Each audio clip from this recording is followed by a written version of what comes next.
চলুন আজ আমরা এমন এক সময়ে ফিরে যাই যখন মহাবিশ্বের বয়স 1 সেকেন্ডেরও কম ছিল। ভাবুন তো, সে আদিম মুহূর্তে মহাবিশ্ব ঠিক কেমন ছিল। এই প্রশ্নের উত্তরই লুকিয়ে আছে কোয়ার্ক, গ্লুয়ন, প্লাজমার মধ্যে, আর এটাই আমাদের আজকের আলোচনার বিষয়। তো চলুন একদম শুরুতে ফিরে যাওয়া যাক, বিগ ব্যাংয়ের ঠিক পরের সেই সময়টাতে।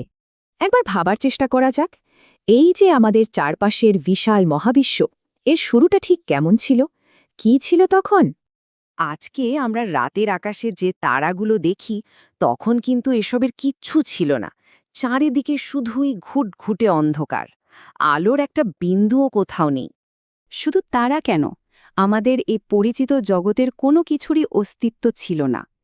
যা কিছু আমরা দেখি, ছুঁতে পারি, তার মূল ভিত্তি যে পরমাণু, সেটাও কিন্তু তখনও তৈরি হয়নি। সব কিছু ছিল একদম অন্যরকম এক আদিম অবস্থায়। তাহলে কি ছিল?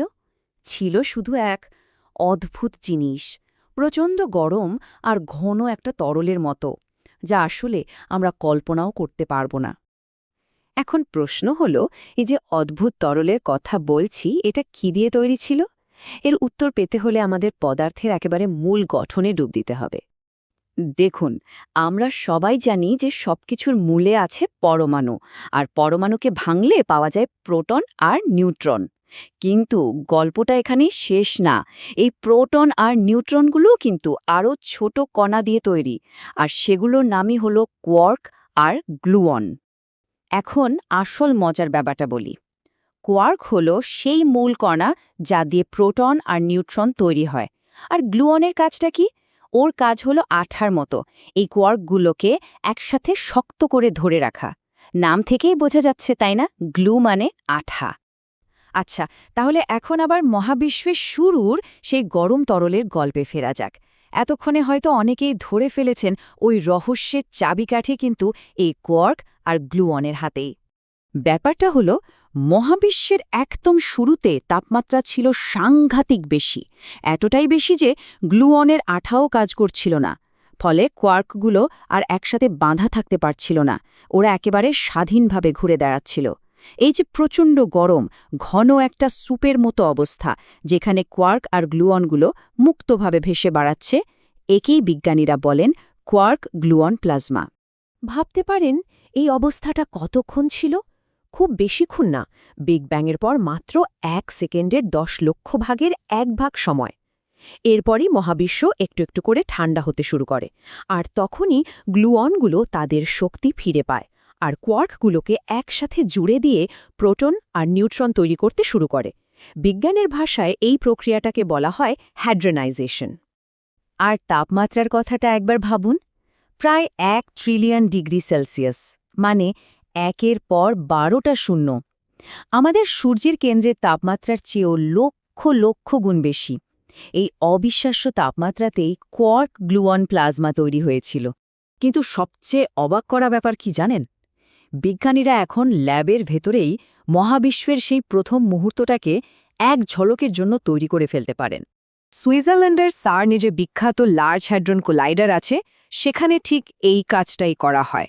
বিজ্ঞানীরা সেখানে সীসার মতো ভারী অ্যাটমের নিউক্লিয়াসকে প্রায় আলোর কাছাকাছি গতিতে ছোটান এবং মুখোমুখি সংঘর্ষ ঘটান।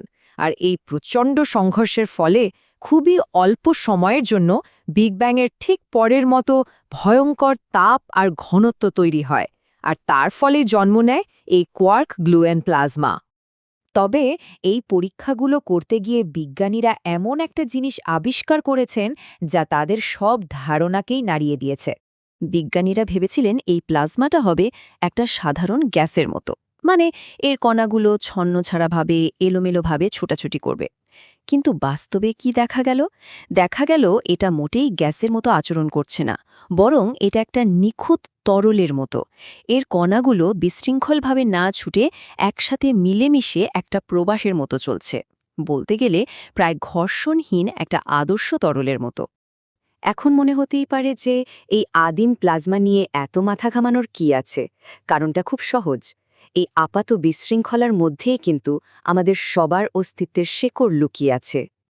দেখুন, এই কোয়ার্ক গ্লুয়ন প্লাজমা নিয়ে গবেষণা করে আমরা জানতে পারি মহাবিশ্বের জন্ম মুহূর্তটা কেমন ছিল। এটা আমাদের পদার্থের সবচেয়ে শক্তিশালী বল, স্ট্রং নিউক্লিয়ার ফোর্সকে বুঝতে সাহায্য করে। আর মহাবিশ্ব নিয়ে আমাদের যত বড় বড় থিওরি আছে সেগুলোকে ল্যাবে পরীক্ষা করার সুযোগ করে দেয়। কিন্তু সবচেয়ে গুরুত্বপূর্ণ বিষয় হলো, আজকে আমরা যা কিছু দিয়ে তৈরি, এই যে প্রোটন, নিউট্রন, এই সব কিছুরই জন্ম কিন্তু হয়েছিল ওই আদিম প্লাজমা থেকে।